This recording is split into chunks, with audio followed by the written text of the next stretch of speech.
Hello guys, this is Ankit Shukla from marks classes. एक बार फिर से मैं आपका वेलकम करता हूँ ये सीटिंग और पजल के दूसरे वीडियो में। पहली वीडियो में मैंने आपको बताया कि सर्टेन नंबर ऑफ पर्सन वाले क्वेश्चन कैसे करते हैं, और आज भी उसी पर कंटिन्यू रहेंगे जब तक कि प्रॉपर वे में कुछ क्वेश्चंस अच्छे खासे ना कर लें। मैंने आपको बताया था कि हमारा ये जो टारगेट है, ये आने वाले बैंकिंग एग्जाम के सिटिंग पजल के क्वेश्चन में जो प्रॉब्लम्स होती है स्टूडेंट को, उसको दूर करने के लिए। तो एक क्वेश्चन आपके सामने फिर से मैंने रखा है, एक बार इसको पढ़ लेते हैं। A certain number of person seats in straight line and facing north, p sits third from one of the extreme ends. There are two person seats between y and p. L is an immediate neighbor of, and BD मतलब neighborhood of both n and m. Either n or m is an immediate neighborhood of y. There are more than three person seats between n and p. N and p. There is one person seats between n and c. The number of person seats between m and p is one less than the number of person seats to the right of c. तो चलिए बिना किसी delay के इस question को करने के लिए रेडी होते हैं और बनाते हैं इस क्वेश्चन को बहुत ही अच्छे तरीके से। तो P सीट्स थर्ड, देखो सब लोग नॉर्थ देख रहे हैं तो उनका राइट ये होगा, लेफ्ट ये होगा, ये बात क्लियर है। P seats third from one of the extreme ends. देखिए एंड तो दोनों तरफ है, चाहे इधर से हम एक बार क्या करते हैं, इधर से लेते हैं, इस एंड से पहला, दूसरा और तीसरे नंबर पे कौन बैठा है, P बैठा है। ठीक है, इस एंड से तीसरे नंबर पे कौन बैठा हुआ है, P बैठा हुआ है। चलिए एक और अरेंजमेंट हम ले लेते हैं कि अब की बार हम एंड इसे मान लेते हैं, ये एंड है पहला, दूसरा और तीसरे नंबर पे कौन बैठा है, P बैठा हुआ है। ठीक है, आगे की लाइन क्या है, आगे की लाइन क्या है, आगे की लाइन में ये लिखा हुआ है there are two person seat between y and p। अब देखिए y और p के बीच में दो लोग, अब देखो यहाँ पर ना, यहाँ पर कोई और एंट्री हो नहीं सकती, तो मैं इसको ऐसे कट कर दे रहा हूँ, कोई और नहीं आ सकता। याद रहना चाहिए आपको, गलती से आप किसी को बिठा ना दो उधर। ठीक है, यहाँ पे और कोई एंट्री नहीं हो सकती, तो यहाँ मैं कट कर दे रहा हूँ। ठीक है, सारी एंट्री, सारे लोग बैठेंगे इधर बैठेंगे, सारे लोग बैठेंगे इस साइड बैठेंगे। तो चलिए अगली लाइन क्या है, two person seat between Y and P. Y और पी के बीच दो लोग, तो दो छोड़ के वाई तो देने आ नहीं सकता, तो पी इधर है, तो एक और दो छोड़ के हम वाई को यहाँ पे रखेंगे। ठीक है, यहाँ पे पी है तो वन और टू छोड़ के हम वाई को यहाँ पे रख देंगे। अगली line, L is an immediate neighbour of both N and M. अच्छा, एन और एम दोनों का पड़ोसी कौन है, एल है। इसका सीधा साधा मतलब यह है कि एन और एम के ठीक बीच में एल होगा, एन और एम के ठीक बीच में एल होगा, तभी तो दोनों का पड़ोसी हो पाएगा। ठीक है, तो उसको तो अभी बिठाएंगे हम थोड़ी देर में। ठीक है, अगली लाइन क्या है, एन एम, एन और M is an immediate neighbour of Y. ठीक है, ये तो चीज हो गई। अगली line, there are more than three person seat between N and P. अच्छा, एन और पी के बीच में कितने बैठेंगे, एन और पी के बीच में कितने बैठेंगे, मोर देन थ्री पर्सन। भाई एन और पी के बीच में मोर देन थ्री बैठेंगे, तो भाई एन तो यहाँ बिठा नहीं सकते ना आप, एन यहाँ बिठा नहीं सकते।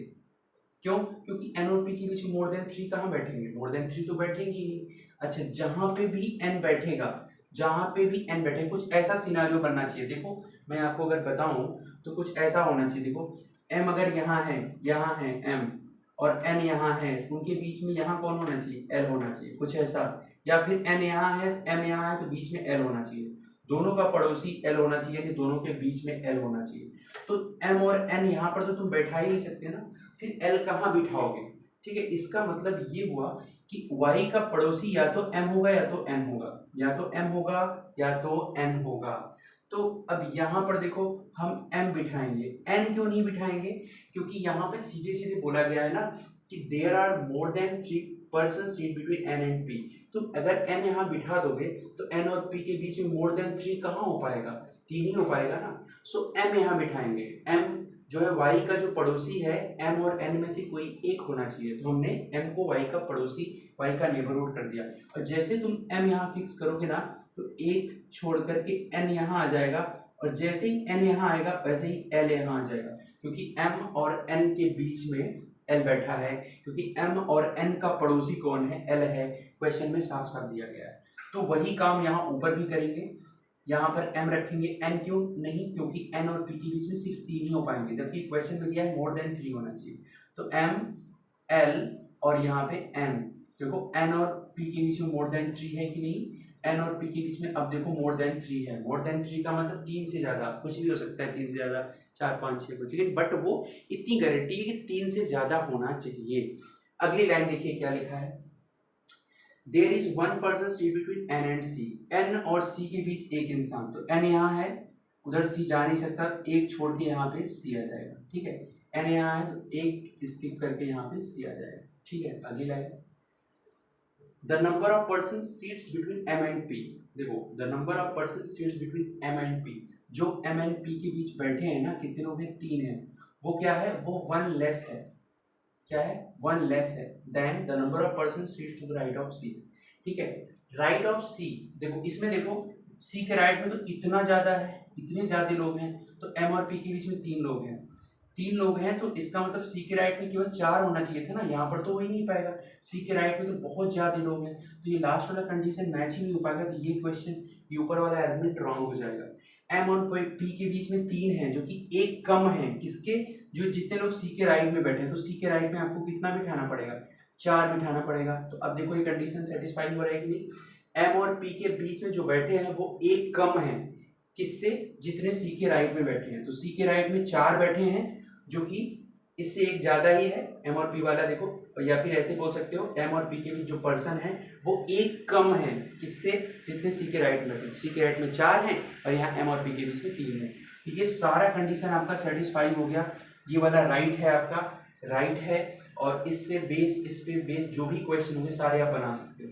तो मैंने आपसे कहा कि इस सर्टेन नंबर ऑफ पजल वाले क्वेश्चन में, इसमें आपको स्टार्टिंग से लेके एंडिंग तक सारा इंफॉर्मेशन जहाँ पे वहाँ पे क्या हो जाए, सेटिस्फाई हो जाए, तो वो आपका पजल, वो आपका क्वेश्चन राइट हो जाता है, ठीक है। अगर लास्ट में कहीं ना कहीं किसी में गड़बड़ हो जाए, जैसे ऊपर वाले में गड़बड़ हो गया, ऊपर वाला रॉन्ग हो गया, तो इसीलिए हम 2 पॉसिबिलिटी बना के चलते हैं, एक राइट हो तो एटलीस्ट दूसरा, एक रॉन्ग हो तो एटलीस्ट दूसरा राइट हो जाए।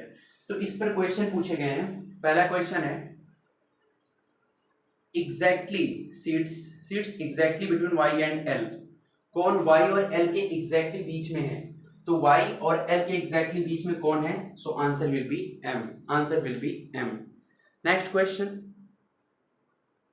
देखो यहां पे पूछ लिया गया कि how many person seats, total कितने लोग बैठे हैं इस लाइन में, टोटल कितने लोग बैठे हैं, कितने लोग बैठे हैं, तो काउंट कर सकते हो आप, 1 2 3 4 5 6 7 8 9 10 11 12 13 14 15, so answer will be 15, answer will be 15, so आपका आंसर होगा 15। What is the position of n with respect to y, position of n with respect to y क्या होगा, तो y के रिस्पेक्ट पे n का पोजीशन थर्ड राइट है, सो एक बार अरेंजमेंट बन गया तो सारे क्वेश्चन आसानी से आप कर सकते हो गाइस।